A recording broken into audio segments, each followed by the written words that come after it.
Thanks for joining us. Let's start with a quick look at your topic for this month's event.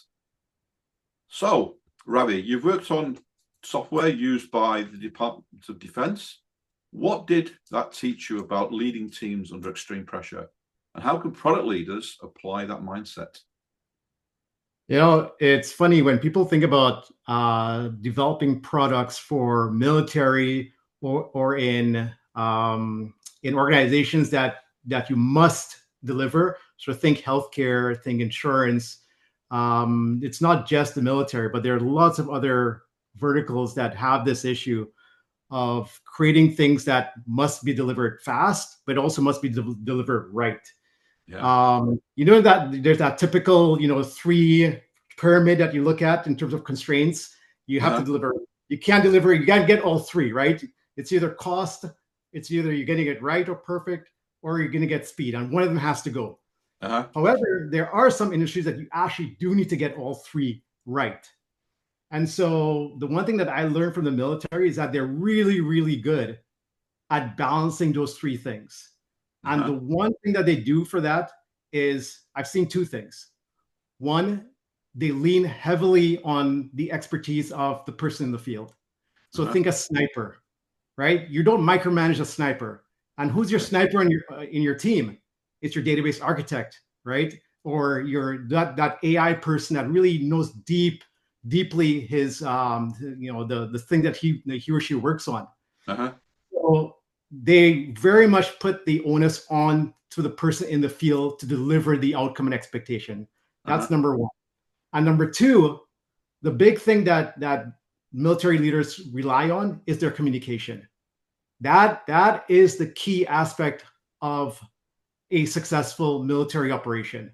It's making sure the entire team and everyone that's doing the operation understands what's happening, so that when things go wrong, because things invariably go wrong, people know what to do and they understand how to actually change and ensure that the operations is a success. So the big thing that I came away with was, man, you know what? As a product manager, especially one with a technical background, a lot of us come from that, and we tend to fall back on our technical expertise and sort of looking at it with that lens, and not realizing that, okay, you know what? I think we should spending a lot more time in communicating and having a framework for communication to key stakeholders, but also to the team members themselves. Okay, that's a good takeaway, good lesson there. Actually, I know that we didn't I didn't mention this before, but in listening to you, you mentioned AI and you mentioned military.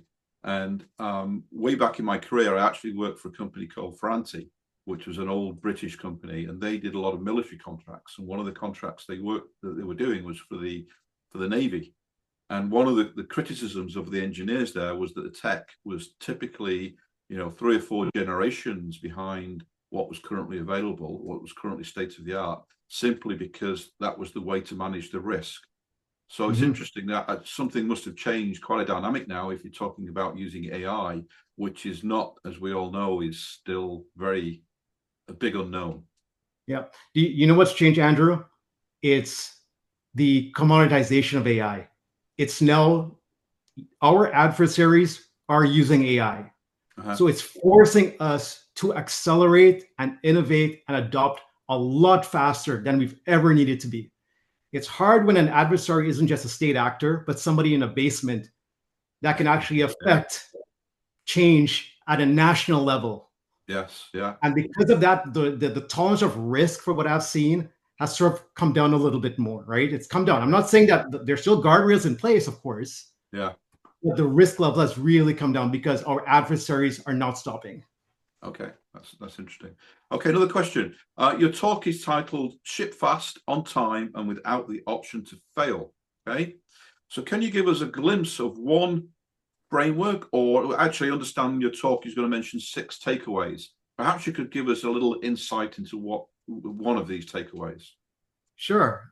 So the framework that I came away with, like I said, there are sort of 2 things that I saw at the military. One, they executed fast, and 2, they communicated very, very frequently. And so the framework I came up with is called Strike, and I'll get that. I'll cover that during the talk.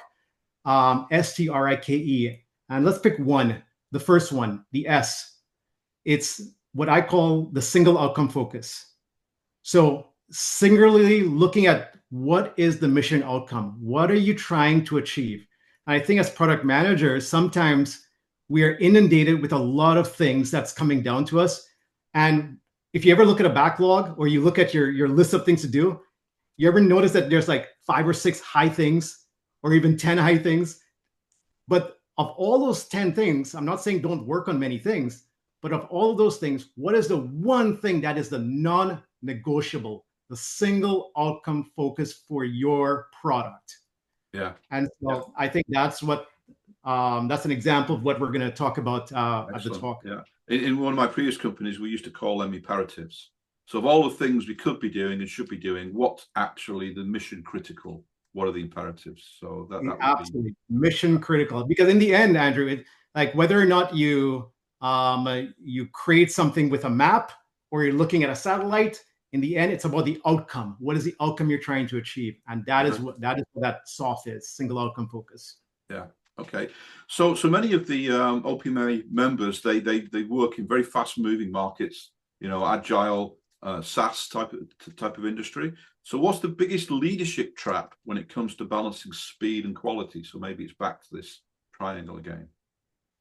Yeah, it's interesting. Like we're in very, very different times right now than I've ever seen it in our industry.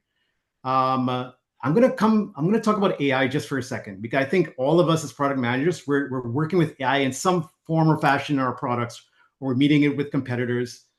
And I think it's a dangerous time to be a product manager with AI, because if you think about where we are at, it's so early on.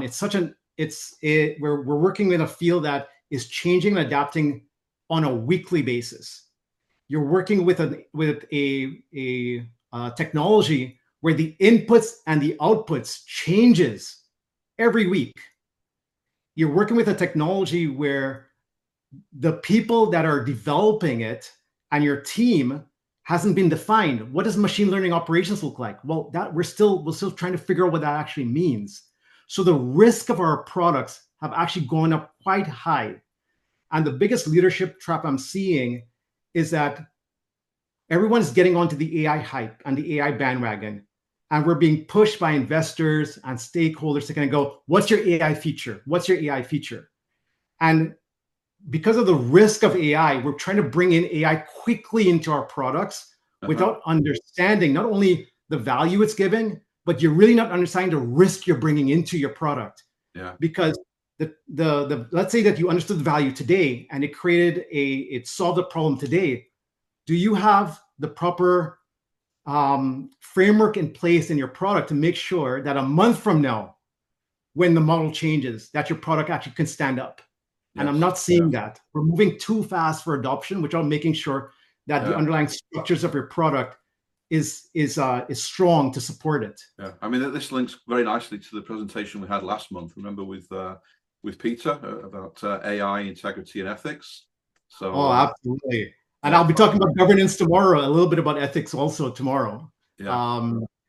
Yeah, it's interesting.